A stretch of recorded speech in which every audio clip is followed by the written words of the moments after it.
trunk, I open up, I sold my soul a good price, out of sight. And my hoe got talent. Vice President Johnson, Mr. Speaker, Mr. Chief Justice, President Eisenhower, Vice President Nixon, President Truman, Reverend clergy, fellow citizens. We observe today not a victory of party, but a celebration of freedom, symbolizing an end as well as a beginning, signifying renewal as well as change. For I have sworn before you and Almighty God the same solemn oath our forebears prescribed nearly a century and 3/4 ago. The world is very different now, for man holds in his mortal hands the power to abolish all forms of human poverty and all forms of human life. And yet the same revolutionary beliefs for which our forebears fought are still at issue around the globe. The belief that the rights of man come not from the generosity of the state, but from the hand of God. We dare not forget today that we are the heirs of that first revolution.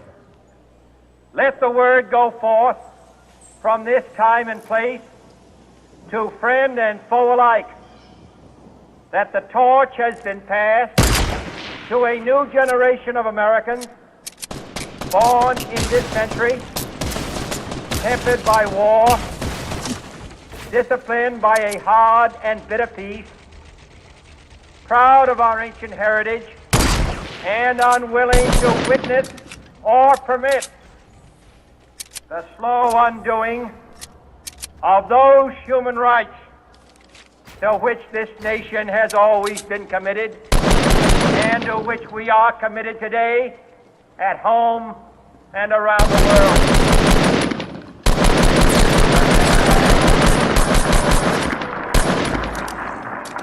Let every nation know, whether it wishes us well or ill, that we shall pay any price, bear any burden, meet any hardship, support any friend, oppose any foe to assure the survival and the success of liberty.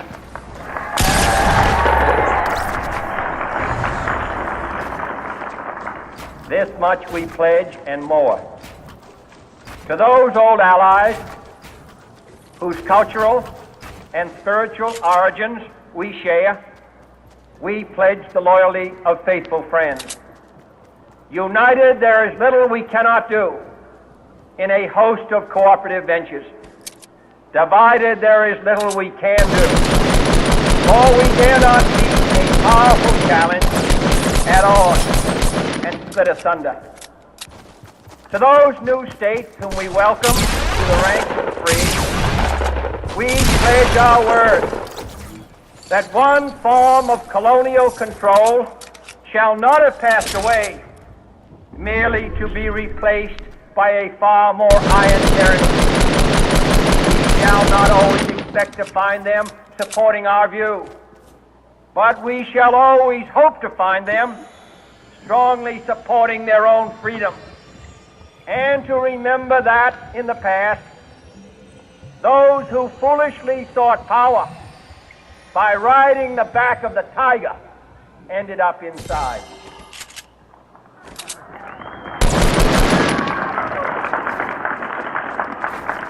To those people in the huts and villages of half the globe struggling to break the bonds of mass misery, we pledge our best efforts to help them help themselves. For whatever period is required, not because the communists may be doing it, not because we seek their votes, but because it is right. If a free society cannot help the many who are poor, it cannot save the few who are rich.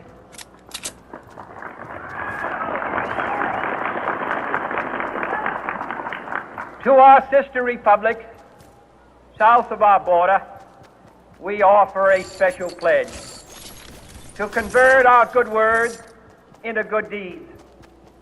In a new alliance for progress, to assist free men and free governments in casting off the chains of poverty. But this peaceful revolution of hope cannot become the prey of hostile powers. Let all our neighbors know that we shall join with them to oppose aggression or subversion anywhere in the Americas. And let every other power know that this hemisphere intends to remain the master of its own house.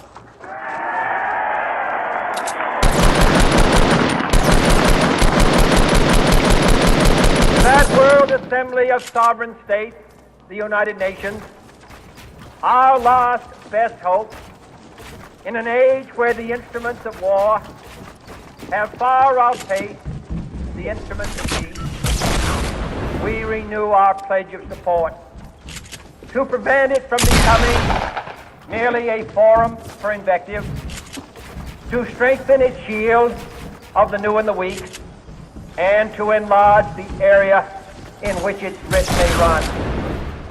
Finally, to those nations who would make themselves our adversary, we offer not a pledge, but a request that both sides begin anew the quest for peace.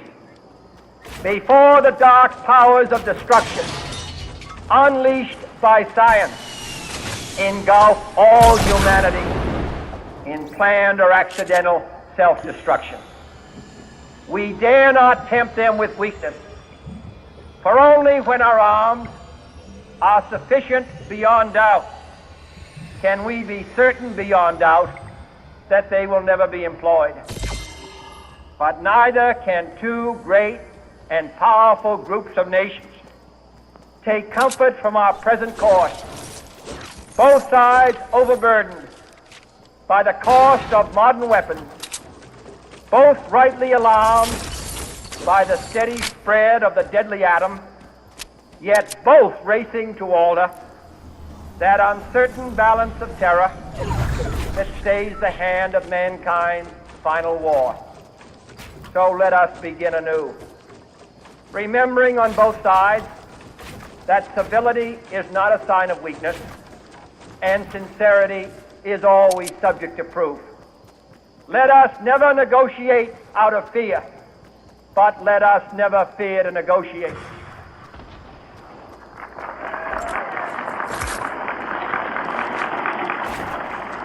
Let both sides explore what problems unite us, instead of belaboring those problems which divide us.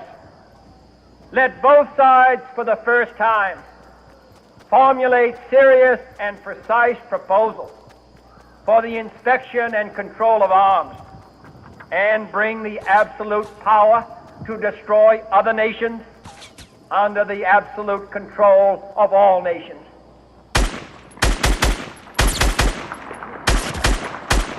Let both sides seek to invoke the wonders of science instead of its terrors. Together, let us explore the stars, conquer the desert, eradicate disease, tap the ocean depths, and encourage the arts and commerce. Let both sides unite to heed in all corners of the earth the command of Isaiah to undo the heavy burdens and let the oppressed go free.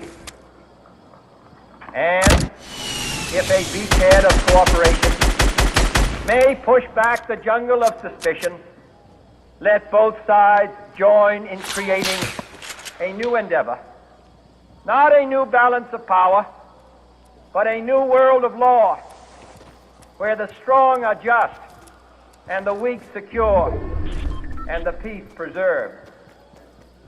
All this will not be finished in the first 100 days, nor will it be finished in the first 1,000 days, nor in the life of this administration. nor even perhaps in our lifetime on this planet. But let us begin.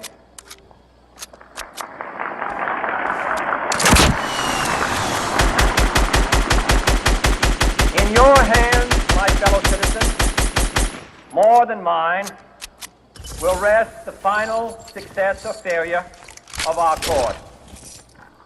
Since this country was founded, each generation of Americans has been summoned to give testimony to its national loyalty.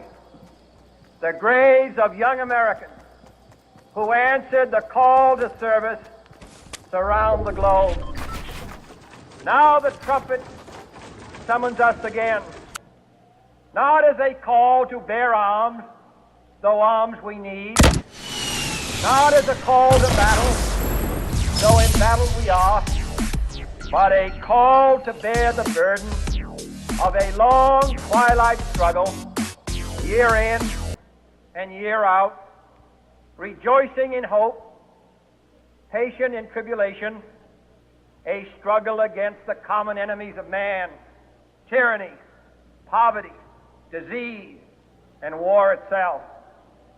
Can we forge against these enemies a grand and global alliance, north and south, east and west, that can assure a more fruitful life for all mankind? Will you join in that historic effort?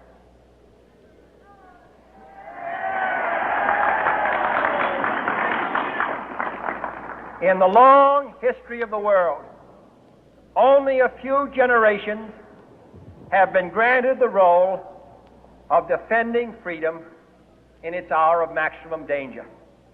I do not shrink from this responsibility. I welcome it.